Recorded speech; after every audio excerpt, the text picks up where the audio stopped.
With the 15th pick and with the 26th pick in the 2019 NFL Draft, the Washington Redskins select Dwayne Haskins, Montez Sweat.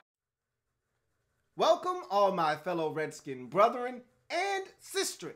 I am your man and resident Redskins fan, Lou. Thank you for joining me here on the Redskins Report. Coming at you with a new 3-part series entitled Training Camp Primer, getting you ready for the Redskins' upcoming training camp in Richmond. We're about 2 weeks out from the Redskins heading to Richmond, and you know that signals the start of the new upcoming season, and obviously we all can't wait. Bart Scott can't wait for that to take place, but before it happens, we need to be prepared and get our palates somewhat wet with Redskins topics of discussion, things we should be looking for, things that we should be paying attention to heading into training camp. And that's what this series aims to do. It's a 3-part series, rapid fire fashion. It's going to be coming at you very quick. So be on the lookout for episodes 2 and 3, in addition to episode 1, which you're watching now. And so episode 1 entitled 5 Biggest Storylines Heading into Training Camp. And we'll talk about those in a second. But this has been a very fruitful offseason for the Redskins. A really solid draft, one that we're very excited about. And you look at free agency, we landed ourselves a big fish safety. We hope that he comes in and fills a void there that we have on the roster. And so there's been a little bit of optimism. And I am still not sold on the Redskins being that good of a football team. I still think this team has a chance to be a double-digit loss team. However, once the season starts, I am the constant optimist. I am one of those guys that thinks we can win every single game once you start. And that's the beauty of the National Football League, is that it's unlike any other sport where you could go into the season as a very, very bad team, perceived to be a very bad team. And if the ball bounces your way, your schedule shakes out in your favor, you think this team's going to be tough. By the time you get to them in week 8, they're not the same team, and you end up getting a break. Maybe a player or two that is important to that team's success doesn't play when you play them. All of these things go into the schedule and factoring into wins and losses. The ball bounces your way. You end the season with a plus 14 in the plus minus category. That's how you end up winning 10 games when you were expected to lose 10 games. And it's a fine line in this league, and the Redskins are one of those teams straddling that line. And if things bounce their way, they stay relatively healthy, you never know, they could end up winning 10, 11 games this season. Highly unlikely, but that's the way I go into the season, thinking that we got a shot every single week. And why not, right? That's what the NFL is built for. So when you go into this season and training camp, there are a lot of things that we need to discuss, some big storylines for this football team, and that's what we're going to tackle in episode 1, 5 biggest storylines for this Redskins football team. If you haven't already done so, make sure that you like this video, and I want to hear your comments. Drop the comments down in the comment section below, either commenting on what I talk about or you piggybacking off of what I'm talking about here. What are your 5 biggest storylines? Maybe I missed something that you perceive to be a big storyline. I'd love to hear it down in the comment section. And if you haven't already done so, subscribe to this channel and check out the Louie T Network podcast as well on all of those platforms that you see below. Louie T Network podcast available on Stitcher, Google Music Play, Apple Podcasts, TuneIn, Spotify, and of course the website louietnetwork.net. With that being said, let's jump into the Redskins' 5 biggest storylines heading into training camp. So the first thing I want to start with is an honorable mention. It didn't make the list, but I think it bears mentioning, and that's the emergence at wide receiver. Who's going to step up? This is a very young group of wide receivers, and a lot of guys that we're counting on are either rookies or young players that haven't really established themselves in this league. When Josh Doctson is the best receiver you've got production-wise, that's a problem. That's very problematic. That man has already said, yeah, I'm going to hit free agency next year. He already knows what time it is. And us not picking up his option pretty much told him that. The writing's on the wall. He understands that this is a contract year and he needs to step up. But he's not putting any more pressure on himself to go out and perform. But We got Paul Richardson, who hasn't been able to stay healthy throughout his NFL career. We'll talk about him later on in this series. But when you look at guys that we're going to be relying on, a guy like Trey Quinn, who Jay Gruden seems to love and thinks going to make some big plays in the slot for us this year, you're talking about a guy that played very infrequently last year due to injuries. And you're talking about a second-year guy in Trey Quinn. You look at Terry McLaurin, a guy that I think we're going to be counting on to make plays for us.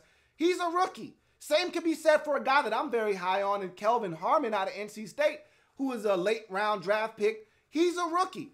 You love Cam Sims. You think Cam Sims is going to be a huge contributor for this team. He essentially is a rookie, even though he's a second-year player. Hasn't played a snap in the NFL in the regular season. Same could be said for a guy like Robert Davis if he were to make this roster. Another guy that, because of injuries, hasn't seen the field in real NFL games. So you're talking about guys that don't have a lot of experience. This is a very young Redskins wide receiver core that we don't really know what we're going to get from them. You can't count on any production. Sans for Josh Dotson, and what are you really counting on there? So that's a huge question going into training camp. Who emerges at wide receiver? That's something to take a look at. But in any event, let's go through the top 5 biggest training camp storylines as we head into Richmond. And you start with what I believe to be number 5. And some of you may say, Louie T, you tripping. This should be higher on the list. I got the void at left guard at number 5. And here's why. I think that the guy that ultimately will play left guard for us is already on the roster. I don't feel as empty as I did last year when they just told us, look, Sean Laval's going to be our left guard and you should feel satisfied with that. I wasn't satisfied with that. Neither were you. I feel like we've got enough options on the roster in-house as is. And that's not counting the guys that are going to get released before the season starts that the Redskins may be taking a look at, that they bring in for more depth. Remember, my biggest issue wasn't necessarily Sean Laval starting at guard last year. My issue was that they didn't make a move to make sure, because we knew he was going to get hurt. That's what Sean Laval does. So we knew that that wasn't enough. Sean Laval wasn't going to be enough at left guard, and my problem was they didn't go and find themselves a quality backup either during training camp or after training camp had broken for teams and they started to release players when they had to trim their roster to 53. There were some players that got released. I thought the Redskins should have been looking to pick off someone else's roster to get some depth. They didn't do that last year. I don't think that's going to be an issue this year. You drafted Wes Martin. I think he's going to ultimately be your left guard, day 1, week 1 starter for this team. Obviously, they've got Eric Flowers working there as well. We'll see what happens. I don't want Eric Flowers on the field in any capacity. I've already said that. I've made my position known that I don't want him on the field as a starter. If he has to come in a backup role, fine. But if he has to start, we are in trouble day number 1 right out of the gate. I would love to see a guy like Wes Martin get an opportunity. All right, and I think we've got some guys that played last year out of necessity, that got some snaps that didn't do half bad. Like a Zach Kieran. I think we've got some in-house options at left guard. Someone will be able to plug into that position and give us some quality snaps. I think we'll be just fine at left guard. So it's not as big of a need for me as it was last year, but it's still a big enough storyline going into camp that it makes this list at number 5 for me. You go to number 4 on this list, and to me, this trumps left guard because I'm not sure about the depth at safety, all right? The depth at safety scares me half to death because you've got Landon Collins. He's coming off of an injury, so we really don't know how healthy he's going to be to start training camp.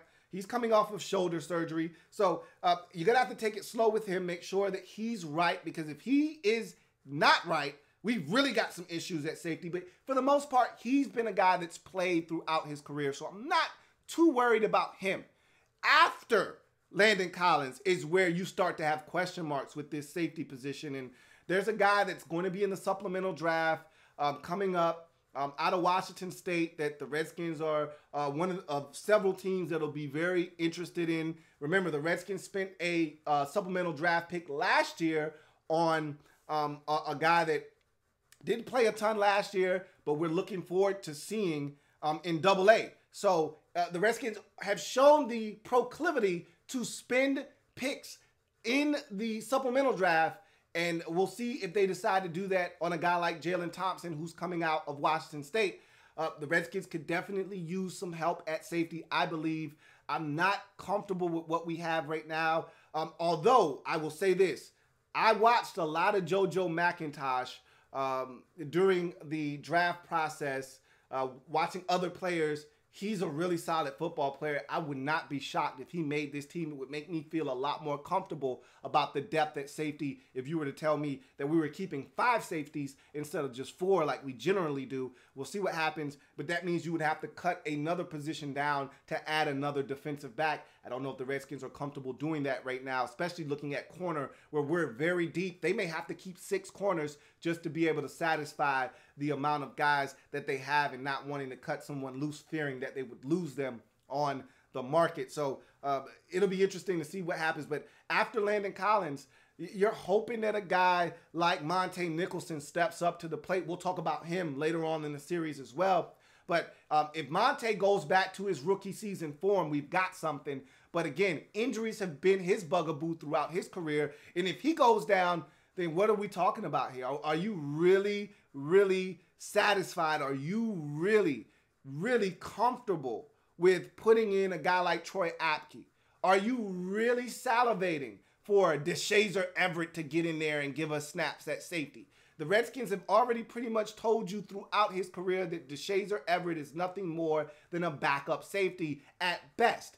And he's still a guy that, while I'm not that uncomfortable with him being in from play to play for spot duty, I don't want DeShazer Everett starting. So I'm not comfortable with what the Redskins have at safety. The depth scares me right now because we haven't been able to stay healthy at the safety position. That's something that I think either they need to define clearly in camp or they need to address in training camp heading into the season. You go to number 3 on this list, and it's something that I wish they would have already taken care of. And I'm hearing rumors of this guy being lowballed already, and that's Brandon Scherff's contract situation. This is going to really be a reminder that this organization doesn't know how to handle these types of things. Unless you're willing to take the offer that they give you, like Jordan Reed was willing to do, like Trent Williams was willing to do, like Ryan Kerrigan was willing to do. If you are one of these guys that are going to reset the market at your position, which is what Brandon Scherff most likely is going to do, the Redskins aren't going to pay you that kind of money. They just don't get it. They don't understand that a guy like Brandon Scherff, a guy of his caliber, I don't care that he's coming off of an injury. He's the type of guy that's one of the best, if not the best at his position. He's going to reset the market. You're going to have to pay him top dollar. I heard that they started off with the low ball offer that is so disrespectful that it's the kind that makes you not even want to continue discussions about a new contract, and rather just playing out the season, seeing where things fall, and then hitting free agency. And that's going to put you in a position, just like it did with Kirk Cousins some 2 years ago, where you're going to have to start franchise tagging a guy instead of just paying him money. This makes no sense. I don't know where they are in negotiations. It doesn't sound very promising at this point. At some point, Scherff is going to say, you know what? I don't want to talk anymore. I'm just going to play, and I want to get to free agency. The closer you allow players to get to free agency, the more they want to get there because they know that the dollars on the market are going to be higher than what they're going to get if they take a deal now. So the Redskins are really effing this up, but that's what we do with these situations generally. So I'm not surprised, but this is a big issue right now. Brandon Scherff is a core Redskin. He needs to remain a core Redskin. They need to find a way to get a deal done. We're already talking about issues at left guard. I don't want to have them at right guard as well. This needs to get done, and I don't know if it will or not, but that's definitely a big issue and a huge storyline heading into training camp. You look at the number 2 storyline heading into training camp, it's the quarterback competition. Now, I honestly believe that the Redskins are going to start whomever is best. And I think Jay Gruden would love it if Dwayne Haskins came in, lit the team and the NFL on fire in the preseason. He's tearing it up in practice. He's setting the protections. He's getting to the line. He's getting his calls in quickly. He knows where everyone's supposed to be. He's able to slide protections and protect himself, put everybody in a position to succeed. They would love for him, nothing more than him to come to training camp and have this playbook down pat and be ready to rock and roll and seize control of this football team day one. They would love that. I don't foresee that taking place. I think the guy that's going to get an opportunity is Case Keenum. Don't sleep on Colt McCoy if he's ready for training camp. He's supposed to be ready for training camp, but this guy hasn't been ready all offseason. He's had multiple surgeries, so I'm not sure what his status is, but I can tell you this much. If Colt McCoy is healthy, don't count him out. He's a guy that knows this playbook. Jay is very comfortable with him, and I wouldn't be surprised if Colt McCoy won this job either, but I think Case Keenum is going to get every opportunity to separate himself from the rest of the pack and be your week one starter. But again, it's a competition nonetheless. It'll be anxious. I'll be anxious to see it, and it'll be interesting to see how they divvy up these snaps during training camp and how they divvy up the playing time during these games. I would love to know who the starter is by week 3 preseason game. The third preseason game, obviously, is your dress rehearsal on the road at Atlanta. I'd love to know who the starter is because he needs to get at least a half of work, if not a quarter into the second half of work with the first team. There needs to be a little bit of synergy. He needs to be taking more of the reps in camp. So it'll be interesting to see who separates themselves in this competition. Anytime you have a quarterback competition, it's usually one of the bigger storylines. This is generally quarterback competition heads the list, but unfortunately for us, we have something else that heads this list, and it's not something that we're looking forward to. But at number 1 on this list of biggest storylines heading into training camp, of course, you guessed it, the Trent Williams situation. This has to be handled. And here's the biggest problem right now is that we really don't know what the issue is. Like, Trent hasn't issued a statement. His agent hasn't said anything. He hasn't disagreed with any of the narratives that have been out there. I think he is frustrated and somewhat disappointed in the Redskins medical staff. He won't be the first, nor will he be the last. We've had other guys complain about the Redskins medical staff. We've seen guys have to have multiple surgeries. Again, I don't know who's at fault, what's the issue, but again, he's not happy. I think it's more monetarily an issue than it is him having an issue with the medical staff. I do think that's a part of his problem, but I think that's part of the reason he wants to go ahead and get more money. He just wants the security of knowing I'm taken care of for the rest of my career. I think he's looking for that one last big contract. He's got 2 years left on his deal. I do not think the Redskins are going to budge. Bruce Allen isn't the type of guy that's going to tear up a contract with 2 years left on it and give you new money. He's very stubborn that way.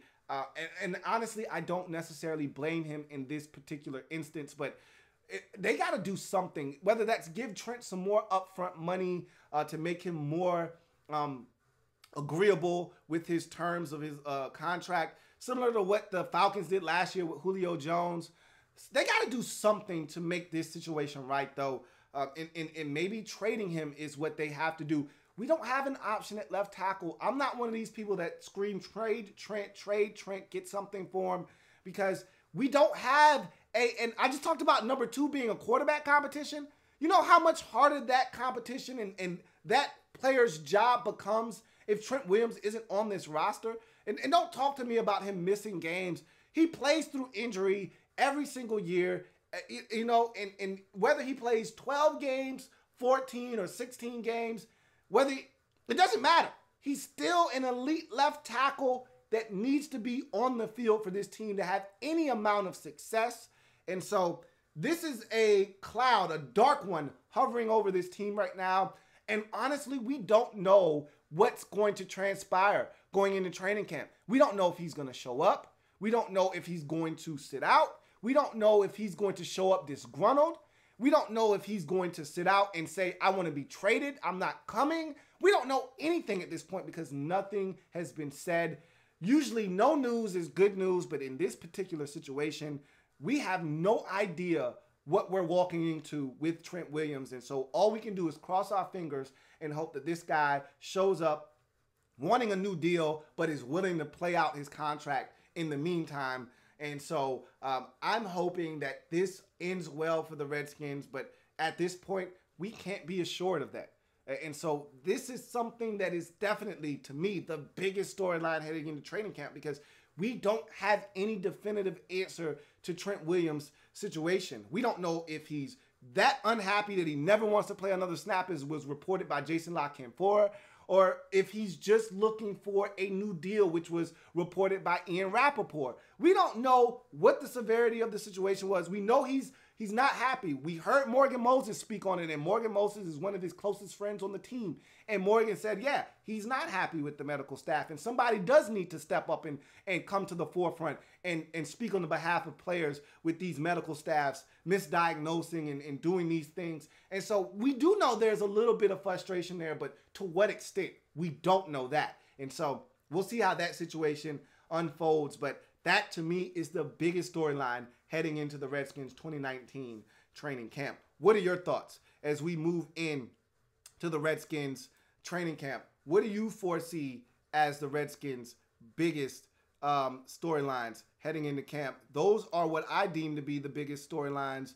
What are yours, as the Redskins, I think, have had a really strong offseason, but one thing's for sure, this thing could get ugly quickly if Trent doesn't show up, if the Scherff contract situation goes awry and he's not happy, and then all of a sudden now you've got Eric Flowers potentially having to man up left tackle for you, or you got to hit the streets. There's nothing available on the streets at this point at left tackle, all right?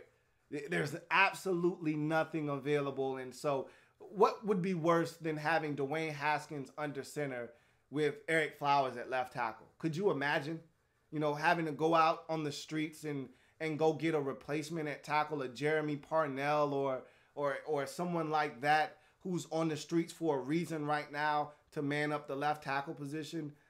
Let's not go down that road. Let's hope that these things solve themselves, rectify themselves, and that we are able to at least have a fighting chance. Let's get to the gate with all of our horses. That's all I only ask every training camp, every offseason. Let me get to the starting gate with all of my horses, all right? We know we're going to lose a couple along the way. That's the general nature of the National Football League, all right? But let me just get to the starting line with all of my horses, all right? And Trent is one of the biggest that we have on this football team, all right? I am a Redskins fan, etched in burgundy and gold. My Redskins spirit will never die. Redskins spirit will never fold. Until we meet again, hail to our beloved Redskins. Remember, 3-part series. This is part 1. Be on the lookout for parts 2 and 3. I'm your man, Louie T, signing off. Remember, Redskins training camp primer. Leave the comments in the comment section. Also, make sure you leave a like while you're there. And if you haven't already done so, hit that sub button. I'm your man, Louie T, signing off. Until next time, have a good one. Louie T.